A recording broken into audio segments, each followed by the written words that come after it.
Tenho cruzado o nosso estado em caprichoso zigue-zague. Já senti a ardentia das areias desoladas do litoral.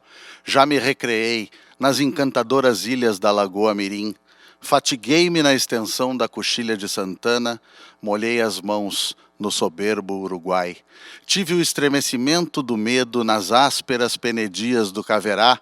Já colhi malmiqueres nas planícies do Saicã. Oscilei sobre as águas grandes do Ibicuí. Corri pelas paragens magníficas de Tupã-Seretã. O nome doce, que no lábio ingênuo dos caboclos quer dizer os campos onde repousou a Mãe de Deus. Bueno, gente, um grande prazer estar com vocês, começando o nosso segundo Cantos do Sul da Terra aqui na TVE. Eu sei que muitos lembraram desse trecho lindo, desse trecho de antologia da literatura do Rio Grande do Sul, com esse amor pelo Rio Grande do Sul e suas paisagens que está contido nele. Pois é, Simões Lopes Neto. Isso é o início dos contos gauchescos, exatamente quando ele nos apresenta o personagem que é o possuidor, o detentor e quem vai nos entregar todas aquelas histórias. Lembram? Patrício, apresento-te Blau, o vaquiano. E eu estou pensando em Galiano, não só por causa da rima vaquiano-galiano, nada disso. O Galiano fala na função da arte. Ele fala de um menino em frente ao mar, assombrado, vendo o mar pela primeira vez, que olha para o pai e diz, me ajuda a olhar. Para o Galiano isso é a função da arte. Vaquianos são aqueles que nos mostram os caminhos, a gente reconhece aqui no nosso ambiente, no ambiente cultural, porque existem pessoas que cumprem essa função, que vão apontando caminhos, colocando luz sobre obras, sobre pessoas, sobre aspectos da produção cultural e artística, vão ajudando a olhar. A ver, então, quem serão os nossos vaquianos na jornada deste domingo. Ele foi um cara que foi muito empenhado na ideia de fazer falar esse Rio Grande do Sul que estava por aí, estava disperso. Alguns escritores já tinham tentado alguma coisa, alguns já tinham até conseguido razoáveis resultados, mas realmente assim, na coisa do mundo do gaúcho, do mundo do interior, do imaginário do Rio Grande do Sul, foi ele, né?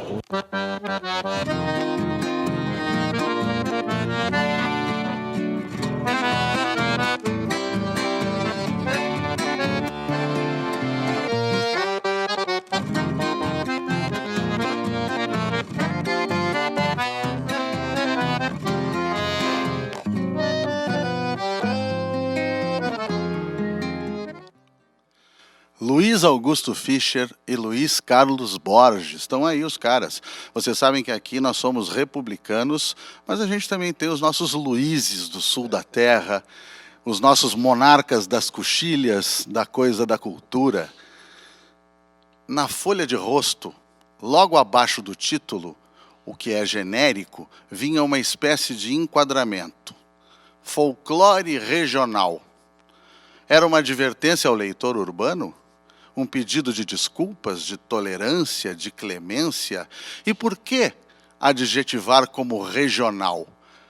Aquele material, na verdade, contos que nem eram exatamente folclore? Patrício e vaquiano, Luiz Augusto Fischer, um enorme prazer te ter aqui. Imagina, prazer todo meu, uma honra estar aqui neste programa novo, nessa velha e boa TVE.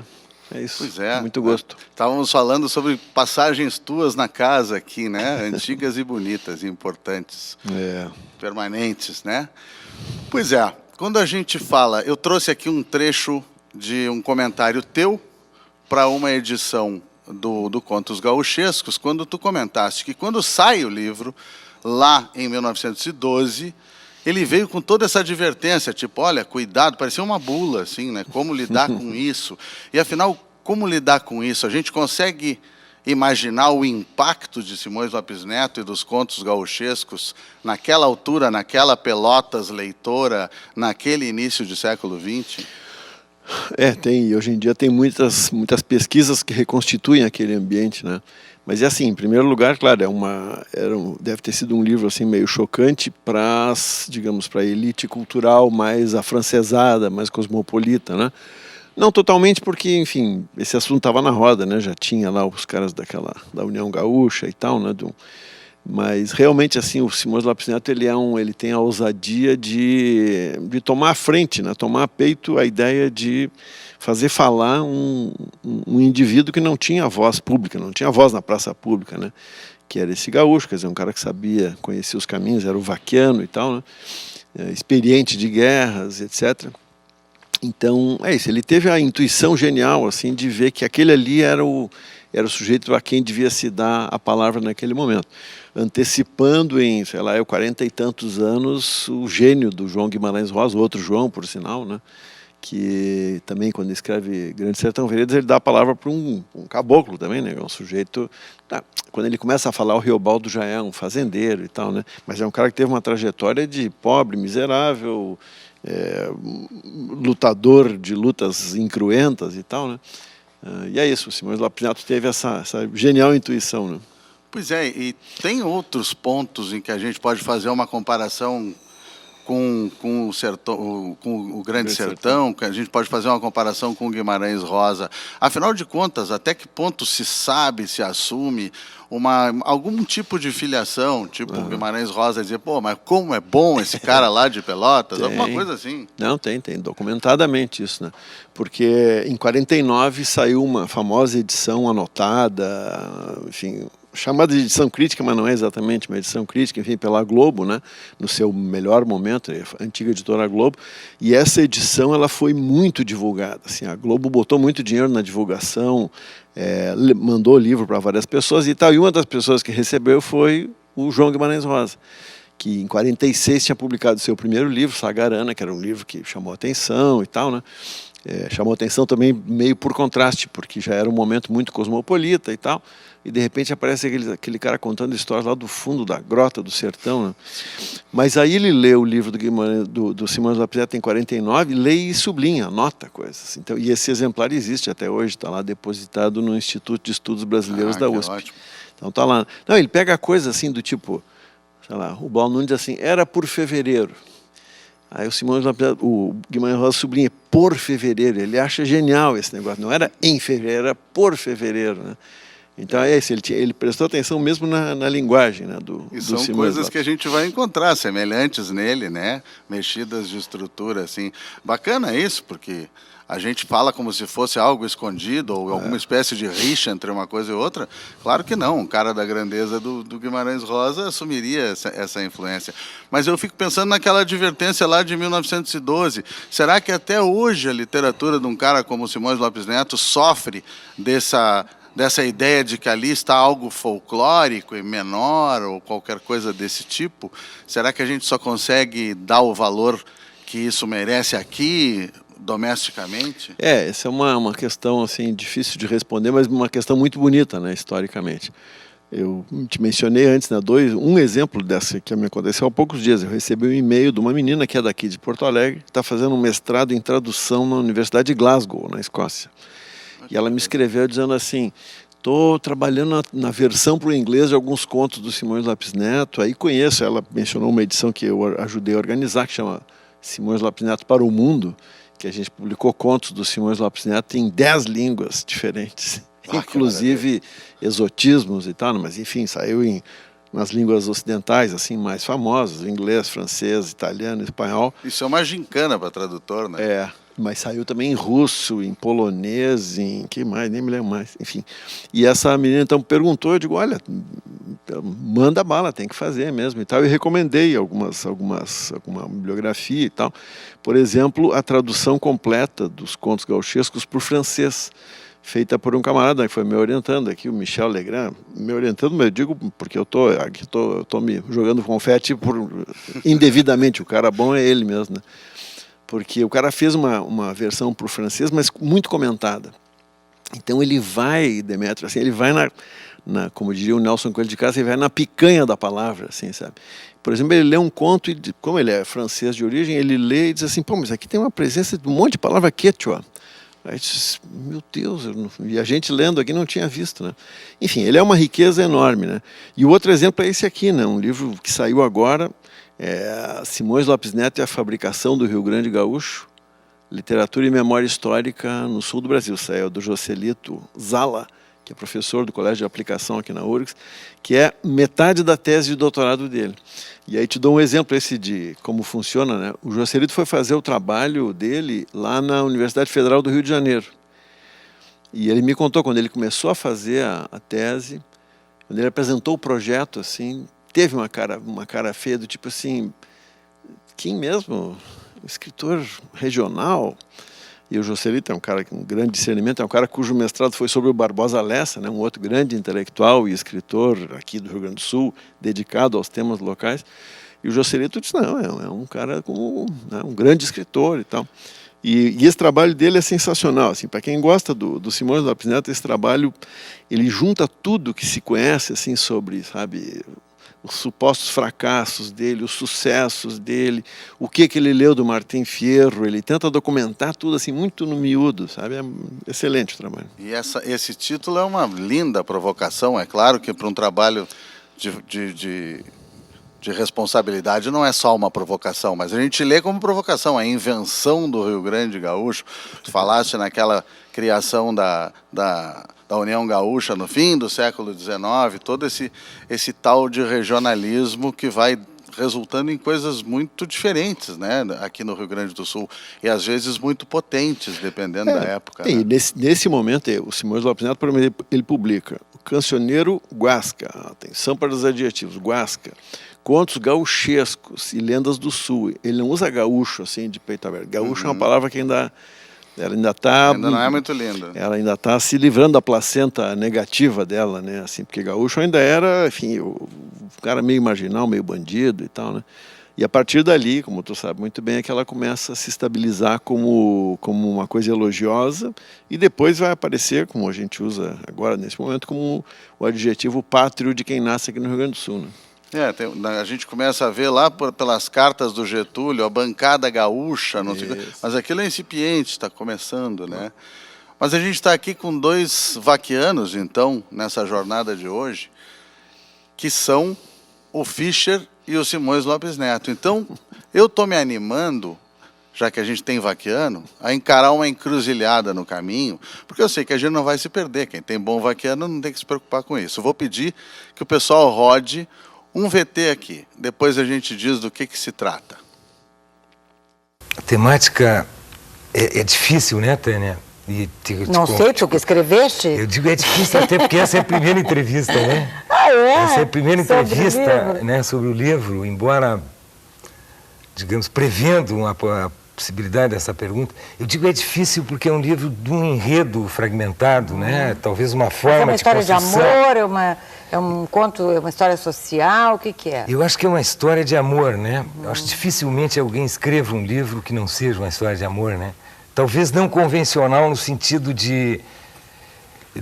do amor, digamos, de uma paixão de um homem e uma mulher. Talvez seja uma paixão de um jovem por algumas coisas momentaneamente muito intensas para ele, né? Onde, claro, e aí se desenrola os vários amores, digamos, que se pode ter na vida. Nós estamos bem de Luizes no programa de hoje. Está aí o Luiz Sérgio Metz, o Jaca, o Jacaré, essa figura meio galã aí, né? No Estação Cultura, aqui na TVE, em 1995, falando sobre o novo, recém-lançado Assim na Terra, que tal? Este livrinho aqui E o Jaca viria a morrer no ano seguinte, né? Tu vê que coisa absurda, né? Um cara jovem como aquele ali, né? Tá aqui o Assim na Terra. E, putz, e ele se enrolando para responder, era a cara dele. Era sempre do digamos, ou não sei o que e tal. Quer ver uma fatiazinha, uma colherinha desse livro? Diz assim: tive um livro que extraviei. Tratava de um povo que não conseguia mais usar sua linguagem, pois o conteúdo das palavras-chave fora alterado ou esquecido. Mas no texto havia uma esperança, e numa altura da narrativa, testemunha. Um lugar é habitado e habitável quando dele se pode ter saudade, sempre e somente saudade. Eu escolhi esse trecho porque eu sei que tu compartilhaste lugar, tempo e linguagem com o Jacaré, E imagino a tua saudade também. Então, bah. o que tu quiseres dizer sobre essa figura? Vou dizer então, esse aqui é a edição primeira, né, desse livro, que saiu em 95, e depois a gente conseguiu reeditar esse livro pela editora Kozak Naif. A editora veio a falir logo depois, mas não foi por causa desse livro aqui, né? Certamente. Esse livro aqui é genial, porque acho que dá para ver daí de longe, né? Os caras fizeram até uma diagramação muito particular, mantendo sempre essa linha, uma linha aberta em cima, né? Que corresponde à linha do desenho da capa, né? Uma linha do horizonte, assim, largo. O que eu vou te dizer, cara? É assim, esse livro eu acompanhei a produção dele, eu e outros amigos, né? O Dilan Camargo, Dois Santos dos Santos, que éramos muito próximos do Jacaré por caminhos diferentes. Eu trabalhava com o Jacaré nessa época na Secretaria Municipal de Cultura, né? E a gente tinha muitas afinidades. Ele fazia o mestrado de literatura, eu dava aula lá e tal. E ele escrevendo, e esse livro é assim mesmo, do que ele trata mesmo, qual é o assunto dele? Puta, é a história de um cara contada em primeira pessoa, e esse sujeito está voltando para um lugar onde ele já viveu, mas ele não anda por estrada aberta, é um vaquiano desbravador, assim, né? Cortador de campo. Cortador de campo e de mato e de tudo, e de né? cerca, se precisar. Exatamente, ele vai e volta. E lá pelas tantas ele encontra um sujeito caído na beira de uma estrada, assim, emborcado lá, bebum pelo jeito, ou algo assim, e na fivela do Cinto tem GS. Aí ele pensa em Gregor Samsa, né, que é o personagem aquele do Kafka, né? Depois ele pensa, pode ser o Gumercindo Saraiva e tal.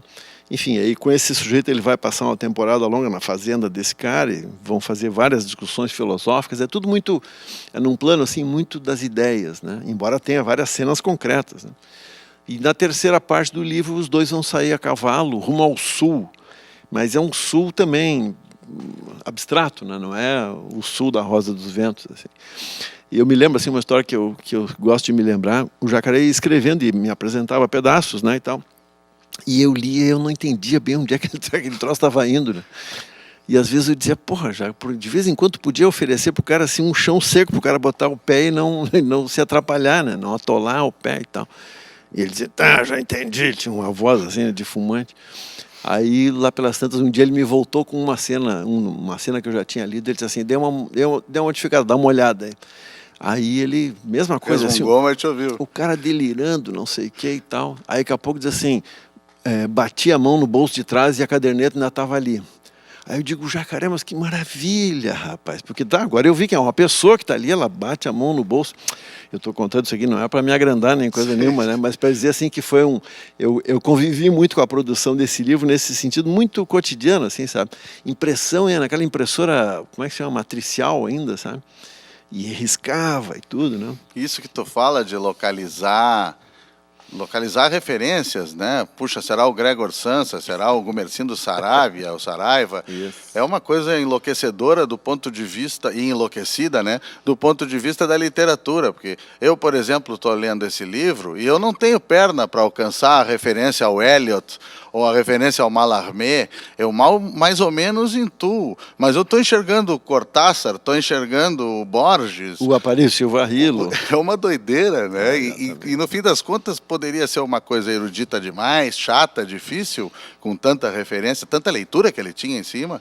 E ao contrário, agarra qualquer um de nós por algum desses lados ou pela beleza do texto e da narrativa. Não, e é um cara em busca, assim, essa imagem de um sujeito em busca é comovente, né? O que ele está buscando a gente vai acompanhar e vai ver um pouco, né, da busca dele.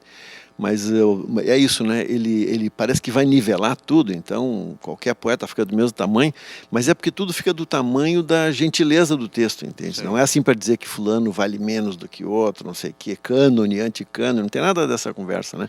É esse personagem que está andando e ele está olhando o mundo, vendo o mundo se transformar, tipo assim, ele vê, num momento ele está escondido no mato e ele vê uns caras um bulicho, o cara gabando por outro as virtudes de um agrotóxico, assim, né? De um troço desses de matar planta, né? De matar. E aí o cara derrama, e o narrador olhando aquilo de longe, assim, o cara derrama em cima de uma toceira, assim, o troço corrói, fica uma cinza. E o narrador olha para aquilo ali com espanto, assim, sabe? Ele não está entendendo, é um outro mundo, enfim, né? diferente do mundo, sei lá, em que ele se criou, do mundo que ele desejava, né? E esse mundo, no entanto, faz parte da vida, né? Então, um pouco é isso, assim, ele vai indo, reencontra amigos, pensa muita coisa, lembra das leituras, né? Mas dizendo isso, assim, talvez o nosso telespectador pense que é uma coisa, como disse o Demétrio, assim, uma coisa, sei lá, muito erudita, mas não, realmente é uma conversa, meio conversa de pé de fogo, assim, E né? tu viste como isso nasceu, porque tu conhece os trabalhos anteriores, né? Tu trouxeste algumas coisas aqui, a gente rapidamente, assim, dá uma ideia desse pré, assim, na Terra, dessa hermenêutica do Sul que ele se dispôs a construir, que não é pouca coisa. Ele fez esse livro aqui, o primeiro e o segundo homem, é um livro de contos. Ele assinava ainda Sérgio Jacaré, aquela coisa meio contracultural dos anos 70, né? E depois esse livro também foi reeditado. E ele publicou pela editora Tchê um livro que é uma biografia do Aureliano de Figueiredo Pinto. E aqui também é uma volta, assim, uma volta de várias voltas, né? Porque o Aureliano já tinha morreu em 1958. Ele faz uma entrevista, né? E ele faz uma entrevista com o Aureliano. Ele era apaixonado pelo Aureliano, é um grande poeta, né? Além de, enfim, romancista e tudo mais, um grande poeta. E o Jaca pegava muito, assim, esse sentido que está na poesia do Aureliano, de olhar um mundo um pouco como enfim, uma coisa que está se decompondo, mas que tem um sentido profundo, né? E o Jaca acho que vai muito nessa direção. Tu sabes que eu preparei uma coisa aqui porque eu me lembro, não fui amigo do Jaca, infelizmente, mas a gente se encontrava e ele falava invariavelmente de Jupanque, porque o gurizão já andava muito às voltas com Jupanque. E aí nesse livro ele fala do Jupanque ter dito que o cavalo era feliz porque ele comia a paisagem. E isso não está em absolutamente lugar nenhum. Inclusive eu conversei com o filho do Jupanque que disse, nunca ouvi essa referência na minha vida. E tu trouxe uma de cavalo e de Jupanque para a gente fazer para o Jaca, para nós, para todos vocês.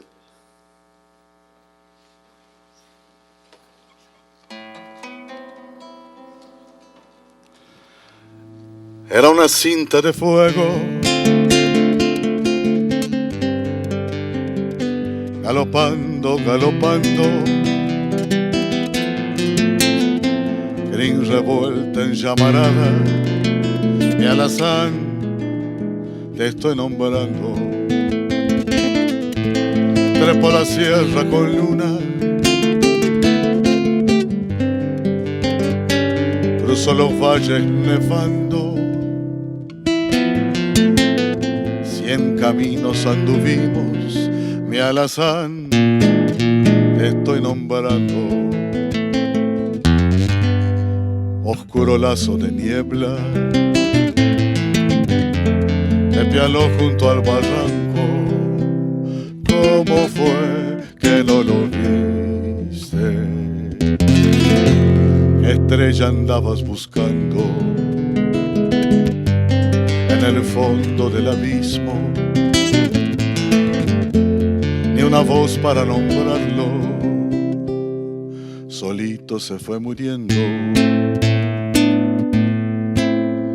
Mi caballo, mi caballo.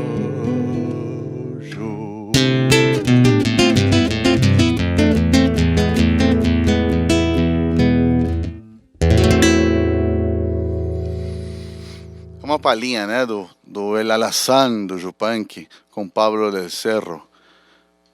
Meu querido Vaquiano, um prazer te ter aqui, um agradecimento sempre por essa tua primeira presença aqui no Canto Sul da Terra na TV. Já conversamos também bastante no rádio. Enfim, teu saludo final para o pessoal. Só me chamar que eu volto aí. Tá?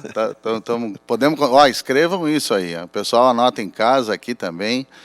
Então, pegamos o cara pela palavra. Te tomo la palavra, dizem os castelhanos. Muitíssimo obrigado, Luiz Augusto Fischer. Eu que agradeço, sempre às ordens. Se tu quiseres enviar uma mensagem para a gente, eu vou passar o contato do WhatsApp. É 51, eu acho que eu vou precisar dos meus óculos para isso. 5188-594-8167. É isso? Repito. 5198-594-6167. Se fosse um teste daqueles para ver o grau dos óculos, eu teria rodado já de cara. 5198-594-6167. Tá anotado? Tá aí? acho que está aí também para vocês verem. Bueno, gente, vamos fazer um intervalinho e daqui a pouco a gente volta com mais um vaquiano, mais um dos nossos Luizes, Luiz Carlos Borges.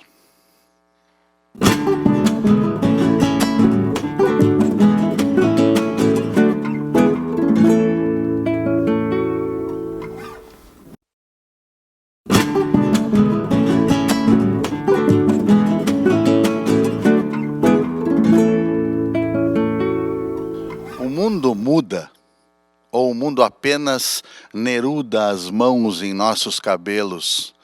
O mundo muda nossos cabelos, e ao revolvê-los, o verso desfaz as rugas até o princípio do rosto, até a primeira chuva. É com um pouquinho do Jacaré, do Luiz Sérgio Metz, que a gente retorna para essa segunda parte do nosso Cantos do Sul da Terra na TVE. E com outro vaquiano, falamos de vaquianos desde o início do programa, outro vaquiano que viu o mundo mudar e nerudar ao lado do Jacaré. Meu querido Luiz Carlos Borges, um enorme prazer te ter aqui. Opa, prazer é recíproco, porque não só o prazer, mas para mim a alegria e a emoção, Demétrio, de estar contigo aqui. Sou um velho fã do teu trabalho, da tua caminhada na comunicação, do teu canto, do teu violão, enfim, da tua obra artística e do amigo também. Sou fã do amigo, respeito muito o Demétrio como pessoa. Da mesma maneira. Então, olha, que eu fico pensando coisas bonitas que a gente fez no Canto do Sul da Terra, no rádio, com certeza, e que agora vão ser retomadas nesse espaço, nessa outra linguagem, né? Isso aí. O Jaca, né? A gente falou em Jacaré bastante com o Fischer, e eu te pergunto, como eu fiquei provocado por esse negócio do mundo muda ou o mundo apenas neruda a mão nos nossos cabelos. O Jacaré mudou o mundo, o Jacaré mudou o teu mundo. O mundo mudou depois que o Jacaré se foi tão cedo. O que tu me diz desse personagem, tia? Com certeza, vamos começar pelo meu mundo.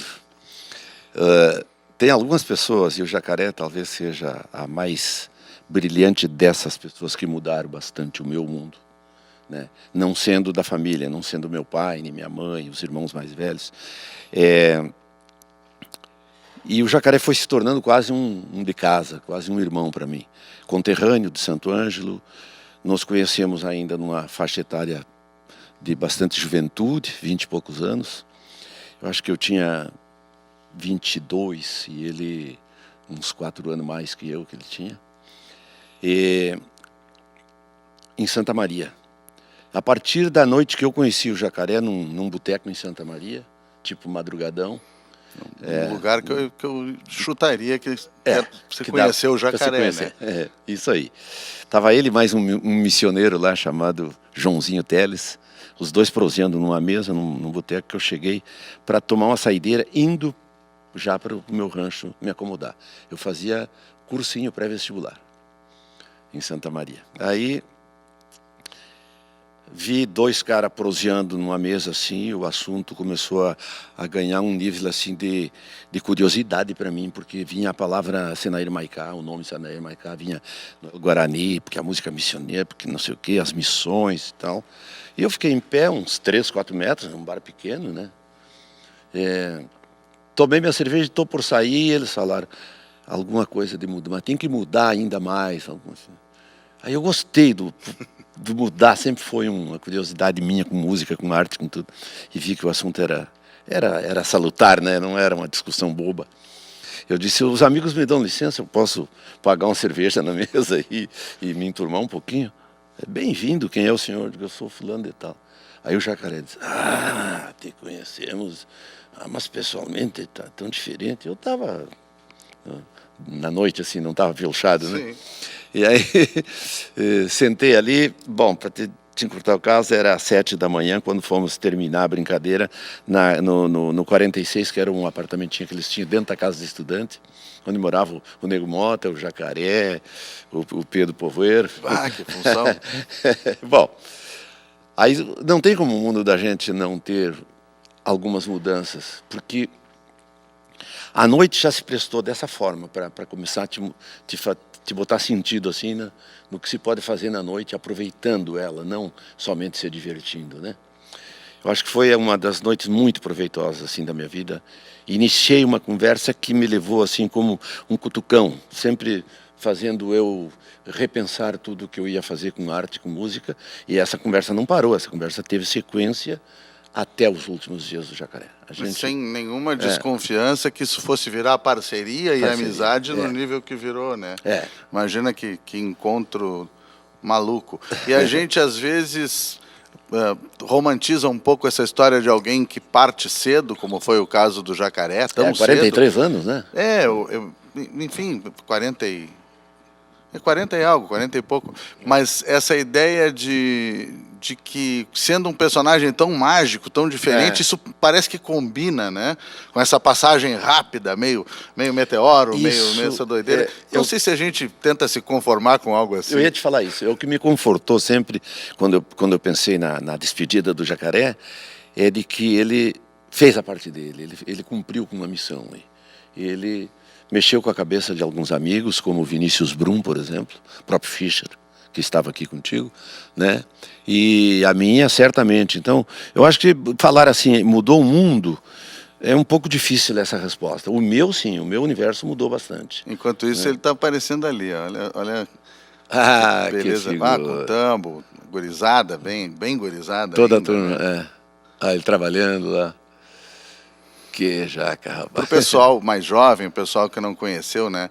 Era um cara grandalhão, com um vozeirão, era uma presença, assim, uma voz meio grave, meio rouca, assim. Então, eu imagino esse papo quando tu ouviste aquela figura falando da tua zona e dos teus assuntos. Tipo assim, Jacaré e tal coisa, tá, me conta o que tu achou disso. Ele batia o cigarro assim no cinzeiro e dizia... Só. Aí pensava e vinha, né? 3 ou 4 frases, ele te resolvia o assunto, te dava a resposta que tu precisava ouvir, que tu queria ouvir, além de te encaminhar para uma sequência da conversa. Porque o Jacaré não aparava assunto, assim, não dizia assim, acabou. Não tinha ponto final para ele. Genial, é brilhante, né? Eu te pediria, até porque a gente vinha com esse mundo Neruda, mãos nos cabelos, que se tu quiseres fazer essa, aproveita como se fosse necessário e apresenta os guris. Sempre é bom apresentar. Como se fosse necessário, já são os caras mais conhecidos que erva ruim, né? Eles já estão aí popular, que é um desastre, como diria o Lagarto. Mas aqui, ó, na minha esquerda, o homem da boina, o São Luizense, missioneiro, né? Yuri Menezes, no 6 cordas. E ali no 7 cordas, lá da velha Encruzilhada do Sul, Neuro Júnior, um violão de fundamento em 7 cordas. Que beleza.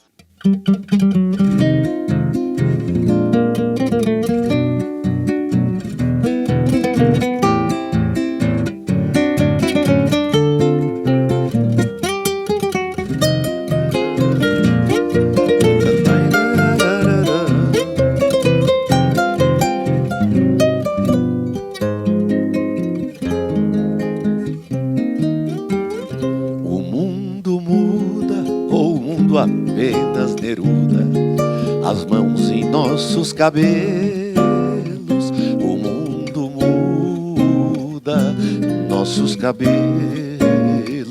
Ao revolvermos, o verso desfaz as rugas, até o princípio do rosto, até a primeira chuva.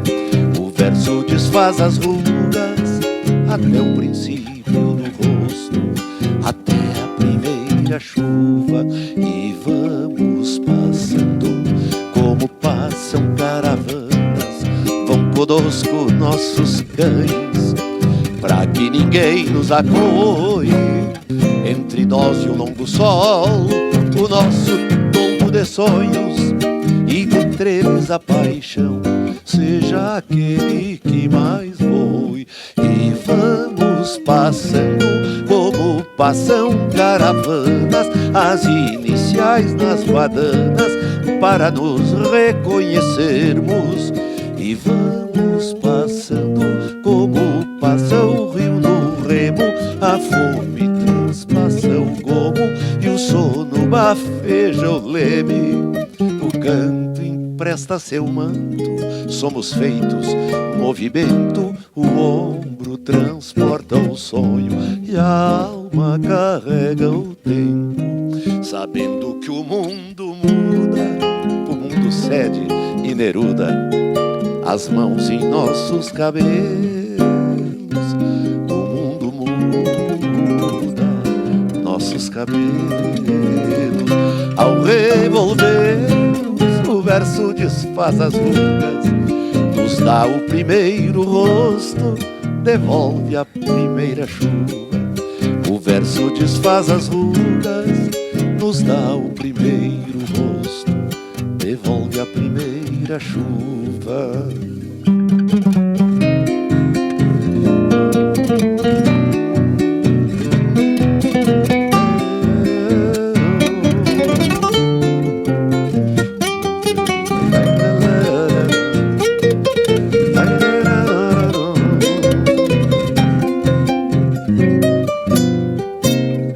E vamos passando como passam caravanas, as iniciais nas bananas, para nos reconhecermos.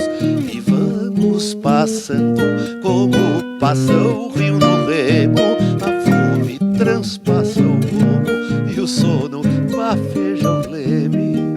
O canto empresta seu manto, somos feitos, movimento, o ombro transporta o sonho e a alma carrega o tempo.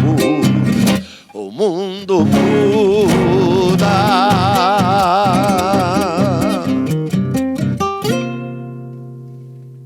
Mas que beleza, que beleza. E o que me vem na cabeça, a primeira coisa que me vem na cabeça é que isso parece uma música feita por um cara só. Porque não sei se ele te entregou essa poesia, se ele foi em cima de uma melodia, porque tá num casamento aí de como se fosse um único compositor mesmo. Ele começava muito esmiuçadas as coisas, palavras soltas, às vezes uma frase quase inteira, mostrava para mim, eu vou dizer para a gente, porque ele era assim com todos os seus parceiros. Sabe? Olha essa ideia, né? E aí ele dava oportunidade, inclusive, assim, para a gente ter um violão no jeito, a gente pegar um violão, começar a brincar em cima daquelas palavras, e ele ia, pela melodia que fosse nascendo, ele ia ajustando palavras e nos indicando, esse caminho tá bom. Então, ele compunha assim, ele induzia a gente a compor com ele. Sabe? Era muito legal. Mas já tinha isso. toda essa coisa bem rítmica aí, já te levou para o chamamé. Para te levar para o chamamé não precisa muita coisa também, vamos combinar. Né? Mas eu fico pensando justamente nisso. Tu, com todo o conhecimento, toda a militância que tu tem no mundo da música castelhana, vamos botar um monte de aspas aí, mas para o pessoal entender, sobretudo na Argentina, né, com as amizades, a gente só cita Mercedes Sosa e Raulito Barbosa e tantos outros, né? E pô, o pessoal me manda recado, né? Vem cá, e aquele músico, né? Na Argentina as pessoas te conhecem, o público te conhece por atuações com essas figuras. Tu sentias no Jaca esse pé no mundo castelhano que tu tens? Eu acho que ele tinha muito o sul, não só o mundo castelhano, digamos, argentino, uruguaio, parte de Paraguai. Ele tinha o sul do mundo, sabe? Ele defendia muito o canto ao sul do mundo, ou seja, pegar todo o cone sul mesmo. Isso ele defendia como algo assim de tarefa dele, parecia, não sei se... Acho que a grande missão dele era falar no sul, além das mensagens diversas que ele dava no canto dele. E tem uma coisa meio de missão, assim, né? Não de um jeito exagerado ou chato, mas esse movimento nunca é um movimento qualquer, né? No final da letra que eu e o Vinícius e o Mauro fizemos em homenagem, essa é uma homenagem ao jacaré, o forasteiro, sabe? Termina com né, o sul um dia, como é que é, Yuri, falar? O sul um dia se iluminará, o sul um dia se iluminará. que era um sonho do Jacaré, de que o Sul um dia teria uma luz muito forte. Assim há de ser, né? Assim há de ser. É uma briga de muitos de nós, mas às vezes começada aí por pioneirismo desse tipo, né? Eu gosto desse tipo de coisa, assim, conosco os nossos cachorros, para que não nos acoem aí quando a gente estiver na estrada. Ele está em movimento, ele está a caminho, né? Ele está buscando mesmo, mas sempre. Não pensa que estou desprevenido. Não, de maneira nenhuma, né? Isso tá nos textos, está em todas as coisas dele. E essa relação pessoal, isso tinha a ver com Barranca, isso tinha a ver com Aparício? Como é que foi indo depois daquele encontro mágico lá de boteco? Não, a gente foi porque eu morava em Santa Maria para estudar, e ele já era um estudante da pesada, antigo ali, da Casa do Estudante, movimento de político do estudante, sabe? Daquela movimento de esquerda forte. E eu convivia nessa mesa com eles todos, sem nenhuma, até sempre, sem nenhuma posição determinada política. A minha política sempre foi a arte, sempre. E o Jaca protegia muito isso. Ele sabia, eu tenho um compromisso com a política na noite, no dia, no bar, em qualquer lugar. Mas ele respeitava, assim, sacramentalmente. Sim, não tentava te impor, não, ou nada, te contaminar com com nada. isso. Aliás, ao contrário, me deu algumas luzes nesse sentido, assim, que teríamos que ter um programa inteiro para te contar isso.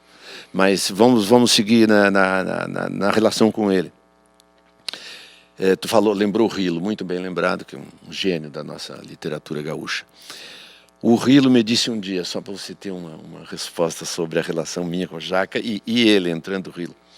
Eu já era parceiro do Rilo no inicinho, assim, quando comecei a conviver com o Jacaré. Tínhamos aí 2 ou 3 canções, eu e o Rilo.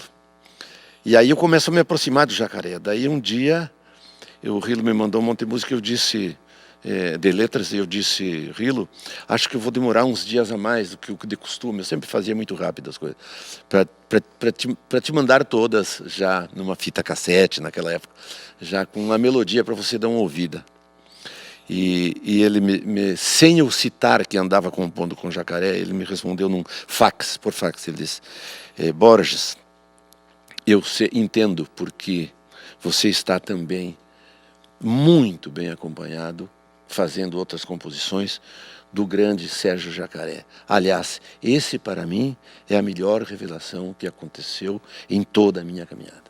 Eu tenho esse fax velho desbotado. Mas que beleza. E ele tinha se inteirado de alguma maneira. O Jaca, eu acabei contando. Não, que ele, o Rilo, até. O Aparício Varelo, de que vocês já estavam. O Jaca, o poeta, ele tinha um respeito pelo Rilo também, né, como ele tinha por outros. O que vocês fariam de outra parceria? Assim, eu sei que tu tem. Aí vem Barranca, né? A gente conviveu muito no Festival da Barranca.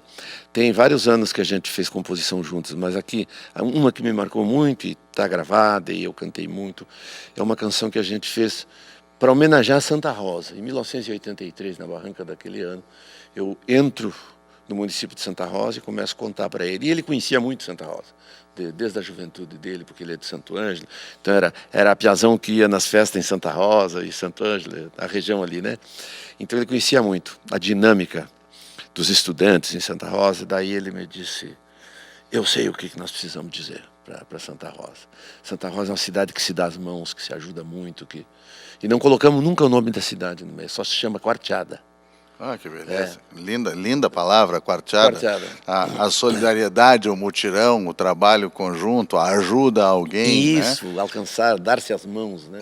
Vem de tirar alguém de um atoleiro, né? Isso, a gente pega a corda da quarta aí. E puxa o cara que está atolado no barro, no peludo, né? Isso aí. Que lindo, vamos lá. Vamos lá. Olha, foi minha primeira investida, não sei se ela está completa, se ela está boa, mas a tentativa é que seja uma samba.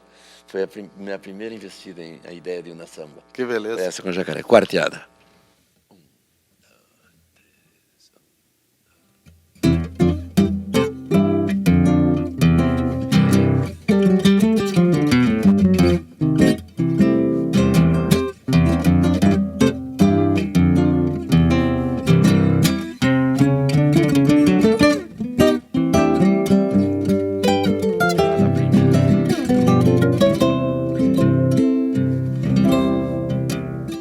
A terra é meu nome e a terra será meu nome. A terra é meu nome e a terra será meu nome. Na guardiada universal a identidade não some. Meu verso é fundamental na consciência do homem. Na guardiada universal a identidade não some. A guardiadita do mutirão companheiro, colhendo vozes amigas em cada espiga um luzeiro. Venham todos, nossa tarefa está iniciada. Alegria e cantoria na sinfonia da guardiana. Você vai lá outra.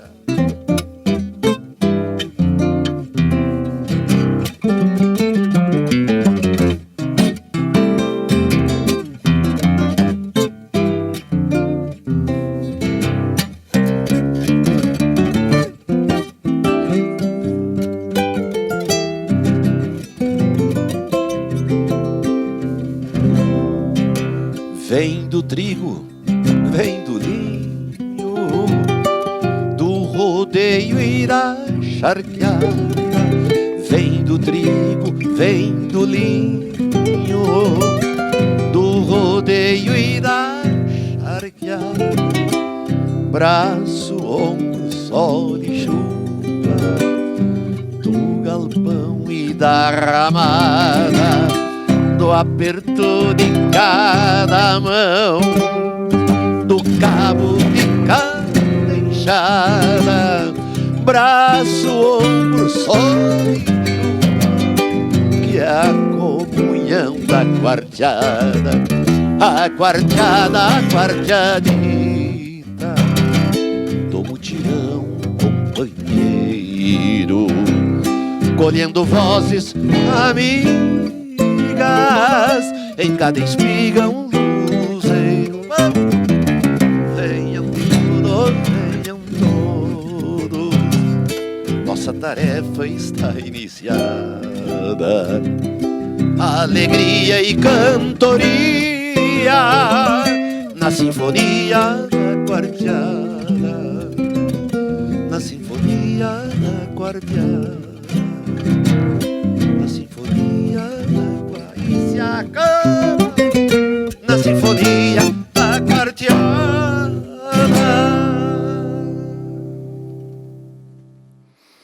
Que beleza, que beleza. Essa palavra já tem uma força enorme em si, né?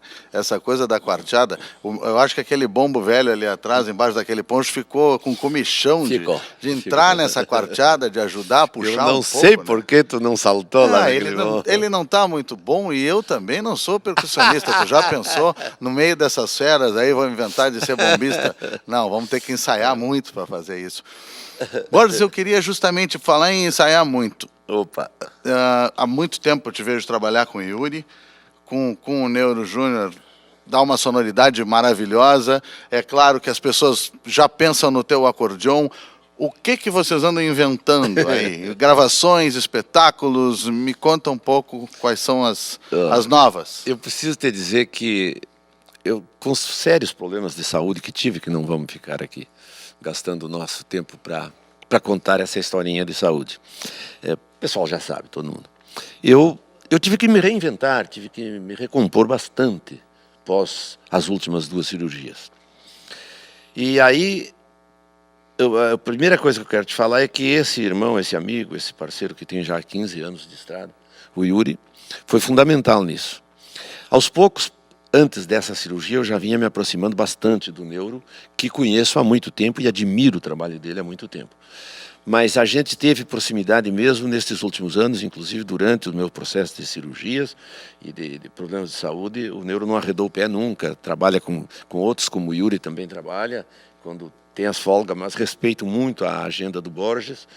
Isso me dá uma segurança, rapaz, uma alegria também, ao mesmo tempo uma emoção, que me transforma, que me fez eu me recompor, me reinventar, porque eu passei dificuldades, eu tive que readaptar bastante a mão esquerda, com um problema que ficou uma lesão aí, séria, e aí a mão direita boa para acordeona, mas eu precisava ouvir um pouco a mão esquerda que eu tinha e não tenho mais, e aí o 7 cordas foi fundamental para isso. Claro, né? te empresta um pouco baixo. Não adianta só ter o instrumento se não tiver a percepção daquilo que a gente precisa, né? Só me vem na cabeça o tempo inteiro que tu contas isso a palavra quarteada, né?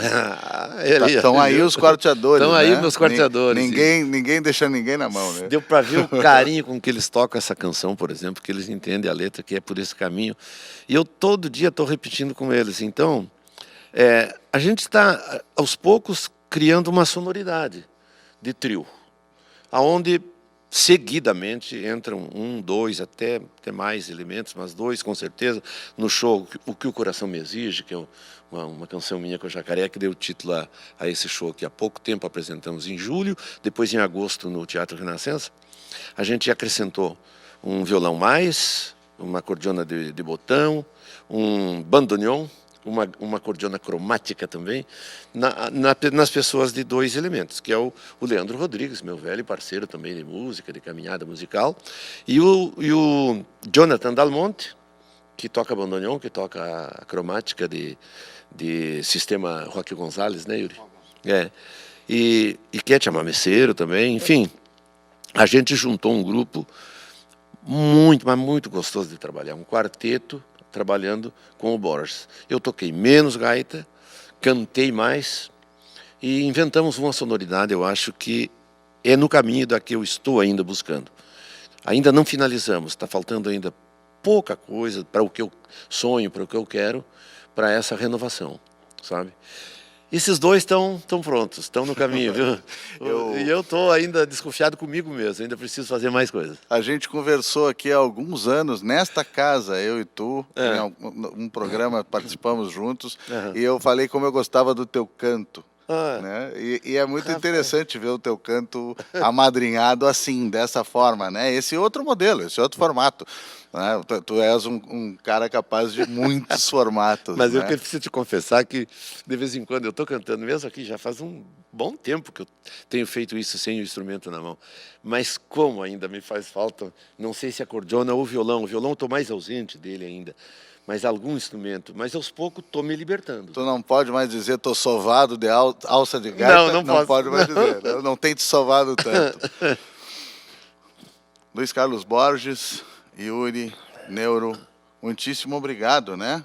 Opa! E esse nome desse espetáculo, esse nome dessa canção, essa beleza de parceria com o Jaca, eu te pediria, bom, antes dá o teu saludo para o pessoal aí, como tu quiseres, mas eu pediria que a gente encerrasse ouvindo um pouco desse tema. Eu quero te dizer uma coisa para chamar esse tema, mas enfim, dá o teu saludo para o povo. Bom, meu saludo sempre a esse querido povo que está junto com a nossa TV Educativa, nossa TVE do Rio Grande do Sul.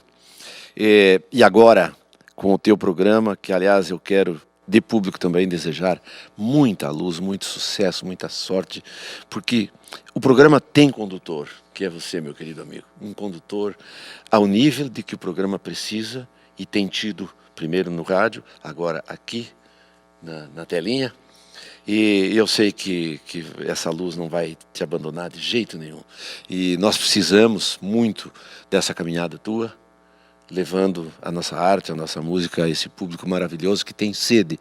E cada vez mais, depois dessa pandemia, eu acho que a sede ainda é maior dessa cultura.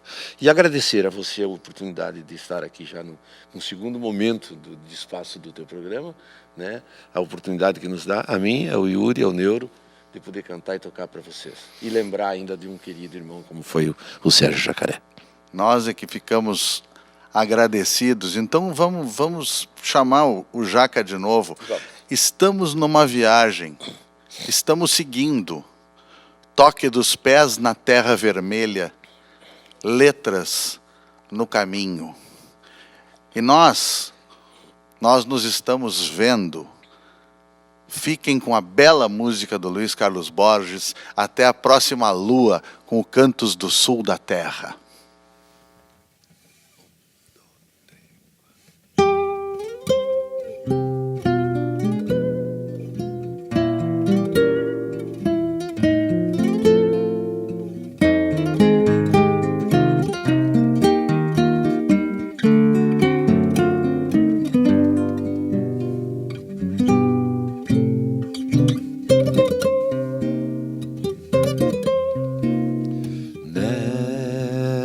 Nesta casa, neste campo, não canta quem não for livre. Quem cantar de outro modo, incomodo, não vivo somente do canto que o coração me exige. Nesta casa, neste campo, não pousa quem de voar tem vertigens, e vem ao canto somente para cortar-lhe as raízes. Esses prazeres sensores que tem no corte as origens. Esses prazeres sensores que tem no corte as origens.